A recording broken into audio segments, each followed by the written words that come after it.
Argentina ভক্ত না হইয়া ব্রাজিল ভক্ত হইলেই বোধহয় ভালো ছিল। এতদিনে তাইলে স্বীকার করলে যে ব্রাজিলই সেরা দল। ব্রাজিল সেরা দল তো বলি নাই, বলেছি ব্রাজিল সাপোর্ট করলে অনেক সুবিধা পাওয়া যেত।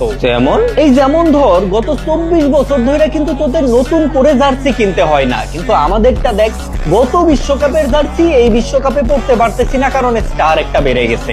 আবার এই বিশ্বকাপের জার্সি নেক্সট বিশ্বকাপে পড়তে পারবো না কারণ স্টার আরো একটা বেড়ে যাবে। তো আমাদের জার্সি আবার দেখ, মানুষ তোদের হাইদা হাইদা 7 আপ খাওয়ায়, কই আমাদেরকে তো কেউ সাদা পানিও খাওয়ায় না। তো আমি কি বলবো, আবার দেখ গত 24 বছর ধরে কিন্তু তোদের ট্রফি রাখার জায়গা নিয়ে কোনো টেনশন করতে হয় না, কিন্তু আমাদেরকে দেখ গত বিশ্বকাপের পর ট্রফি রাখার জন্য নতুন একটা ট্রফি ক্যাবিনেট বানাইছি, এই বিশ্বকাপের পর আবারও একটা নতুন করে ট্রফি ক্যাবিনেট বানাইতে হবে। আরে আমাদের যত 7 আপ খা, যেই গরম পড়ছে 7 আপ তো খাওয়াই যায়, খা।